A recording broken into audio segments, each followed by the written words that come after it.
Hello students, today is our lecture number 3, course engineering 364, plant response to greenhouse environments, light, temperature, relative humidity, ventilation and carbon dioxide and environmental requirement of agricultural and horticultural crops inside greenhouses. Now, the productivity of crop is influenced not only by its heredity but also by the microclimate around it. म्हणजे कुठलंही crop grow होत असताना त्यापासून जे काही आपल्याला production मिळतं ते फक्त त्या सीडवर किंवा त्या सीड कुठल्या जातीचं आहे त्याच्यावर अवलंबून असतं. तर त्या प्लॅन्टसाठी कुठलं एन्व्हायरमेंट आपण क्रिएट करतो आहे त्याच्या आजूबाजूला, त्याला कुठलं खाद्य देतो आहे, आजूबाजूचं मायक्रो क्लायमेट काय आहे, ह्या सर्वावर त्या क्रॉपची प्रॉडक्टिव्हिटी डिपेंड असते. म्हणजे आपण सगळं काही फेवरेबल मेंटेन केलं तर आपल्याला जास्तीत जास्त प्रॉडक्टिव्हिटी मिळेल. The components of crop micro climate are light, temperature, air composition and the nature of the root medium. In open fields, only manipulation of nature of the root medium by tillage, irrigation, fertilizer application is possible. The closed boundaries in greenhouse permit control of any one or more of the components of the microclimate. म्हणजे open फील्डपेक्षाही आपल्याला ग्रीनहाऊसच्या आतमध्ये मायक्रोक्लायमेट चांगल्या पद्धतीने maintain करता येतं. Now, if there is a question, enlist components of microclimate, then your answer is light, temperature, air composition and nature of root medium. Now, light, the visible light of solar radiation is source of energy for plants. Light energy, carbon dioxide and water all enter in the process of photosynthesis through which carbohydrates are formed. म्हणजे light कशासाठी पाहिजे प्लॅन्ट्सला, तर photosynthesis प्रोसेससाठी आपल्याला light हवा आहे की जेणेकरून प्लॅन्टची growth ही चांगली होईल. The production of carbohydrates from carbon dioxide and water in the presence of chlorophyll using light energy is responsible for the plant growth and reproduction. The rate of photosynthesis is governed by available fertilizer elements, water, carbon dioxide, light and temperature. Now, for photosynthesis process there is a reaction, and that reaction can be represented that CO2 plus water plus light energy. It will help to create chlorophyll and plant nutrients. Then the result is carbohydrates and oxygen. The photosynthesis reaction, it is represented by this formula. Considerably energy is required to reduce the carbon that is combined with oxygen in CO2 gas to the state in which it exists in the carbohydrates. The light energy thus utilized is trapped in the carbohydrates. If the light intensity is diminished, photosynthesis slow down. म्हणजे light intensity कमी झाली तर photosynthesis काय होतं आहे, slow होतं आहे. Hence the growth. आणि फोटोसिंथेसिस स्लो झालं की ग्रोथसुद्धा काय होते, स्लो होते. म्हणजे फोटोसिंथेसिस प्रोसेससाठी लाईट इंटेन्सिटी काय असणं गरजेचं आहे, चांगली असणं गरजेचं आहे. If higher than the optimal light intensities are provided, growth again slow down. Light intensity जास्त जरी असली तरी ग्रोथ काय होणार आहे, प्लॅन्टची स्लो डाऊन होणार आहे. आणि लाईट इंटेन्सिटी कमी जरी असली तरी ग्रोथ ही कमी होणार आहे. हायर इंटेन्सिटीने काय होतं, it creates injury to the chloroplast. Higher intensity असली लाईट इंटेन्सिटी तर क्लोरोप्लास्टला इंजुरी होऊन प्लॅन्टची ग्रोथ ही स्लो होते. Light intensity is measured by the international unit known as lux. For fill in the blanks there is a question. The light intensity is measured by the international unit dash dash. Then your answer is lux or kilolux. It is a direct illumination on the surrounding surface that is 1 meter from a uniform point source of international candle. Greenhouse crops are subjected to light intensities varies from 129.6 kilolux on clear summer days to 3.2 kilolux on cloudy winter days. For most crops, neither condition is ideal. Many crops become light saturated. In other words, photosynthesis does not increase at light intensity higher than 32.3 kilolux. Rose and carnation plant will grow well under full summer light. For most other crops, foliage is deeper green if the greenhouse is shaded to the extent of about 40% from the mid-spring, May to the mid-fall, August and September. Thus, it is apparent that light intensity requirement of photosynthesis varies considerably from crop to crop. Light is classified according to the wavelength. Light is classified according to the wavelength in nanometers. Not all light is useful in the photosynthesis process. UV light is available in short wave range. It is less than 400 nanometer. See this chart. This is visible light and these are the wavelength. Means UV light is available for the wavelength less than 400 nanometer. Okay, and infrared radiation or far red radiation is available from 700 to 800 nanometer. Means the light which is having the wavelength 400 to 700 nanometer, this one is the visible light and this is utilized for the plant growth. It is also called as PAR.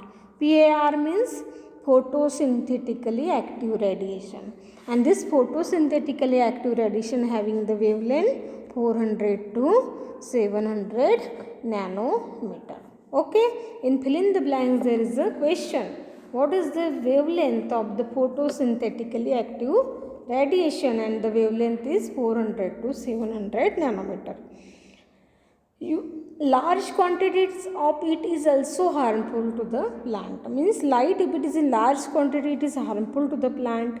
Glass screens are opaque to most UV light and light below the range 325 nanometer. The visible and white light having the wavelength 400 to 700 nanometer, and it is known as a photosynthetically active radiation. See the visible light. It is having the color violet, blue, green, grey, yellow, orange, red, and this one is the wavelength. Now keep in mind only 400 to 700 nanometer. These are the photosynthetically active radiation. It is called as a visible and white light. Now temperature. Temperature is a measure of level of heat present. Temperature is a measure of level of heat present. All crops have temperature range in which they can grow well. Below this range, the plant life process stops. Due to ice formation within the tissue and cells are possibly punctured by the ice crystal. At the upper extreme, enzyme become inactive and again process essential for life ceases. Means too much low temperature is also harmful. It will damage the tissue and cells. It will get punctured by the ice crystal. At the upper extreme, enzymes become inactive and again process essential for life ceases. Enzymes are biological reaction catalysts and are heat sensitive. All biochemical reactions in the plant are controlled by the enzymes. The rate of reaction controlled by the enzymes often double or triple for each rise of temperature of 100 degrees centigrade until optimum temperature is reached. Further increases in temperature begins to suppress the reaction and finally stop. Sorry, here each rise of temperature of 10 degrees centigrade. This is correction here. Each rise in temperature of 10 degrees centigrade. The rate of reaction controlled by the enzyme often doubles or triples for each rise of temperature of 10 degree centigrade until an optimum temperature is reached. Further increase in temperature begins to suppress the reaction and finally stops. As a general rule, greenhouse crops are grown at a dead temperature, which is 3 degrees centigrade to 6 degrees centigrade higher than the night temperature on cloudy days and 8 degrees centigrade higher in clear sunny days. With CO2 enrichment, the day temperature may be higher by 3 degrees centigrade. The night temperature of greenhouse crops is generally in the range of 7 degrees centigrade to 21 degrees centigrade. Okay.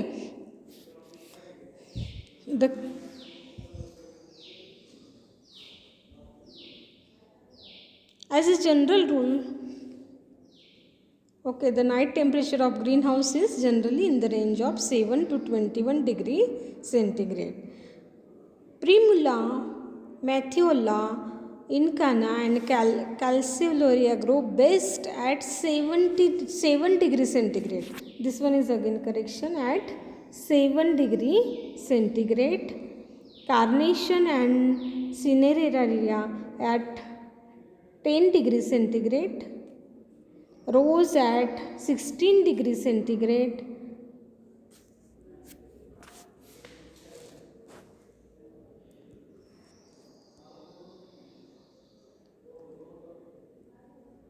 Then relative humidity.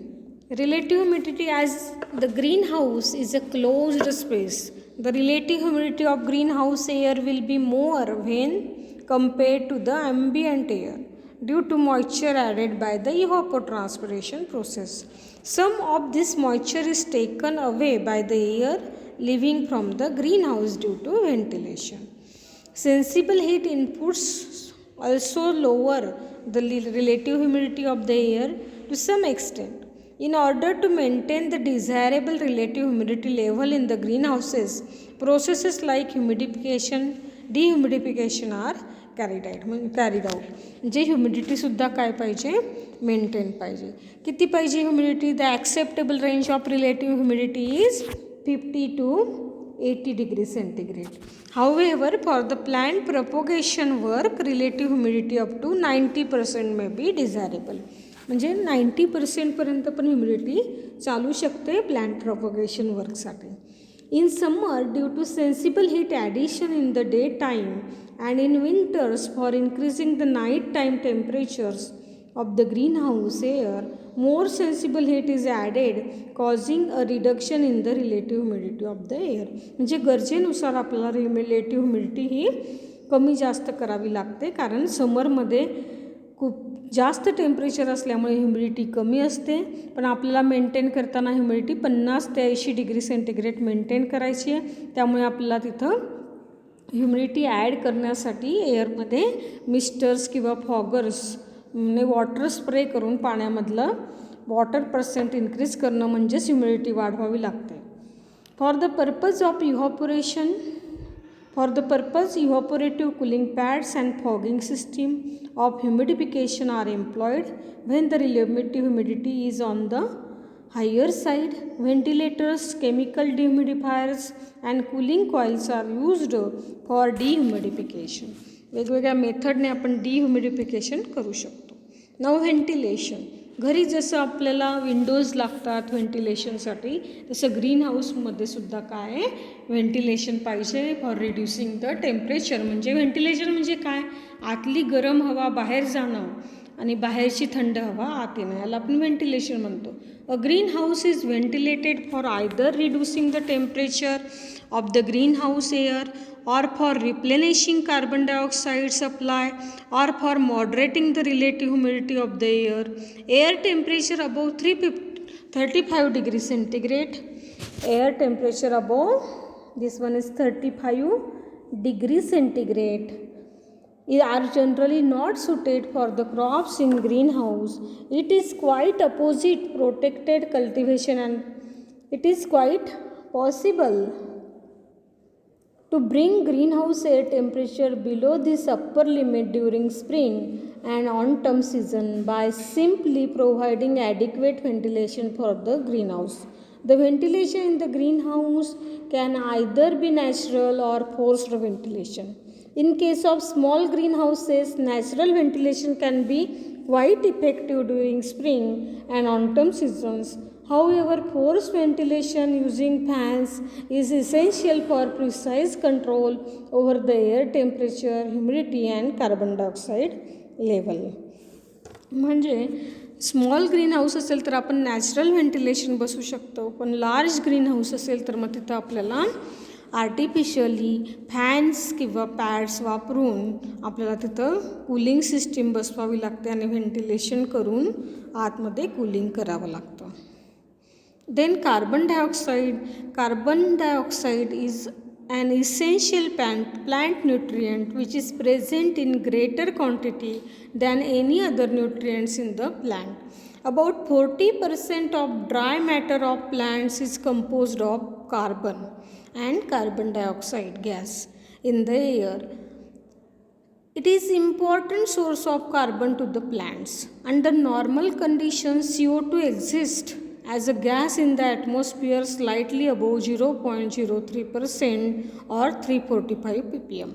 During the day, when photosynthesis occurs under natural light, the plants in greenhouse draw down the level of CO2 below 200 ppm.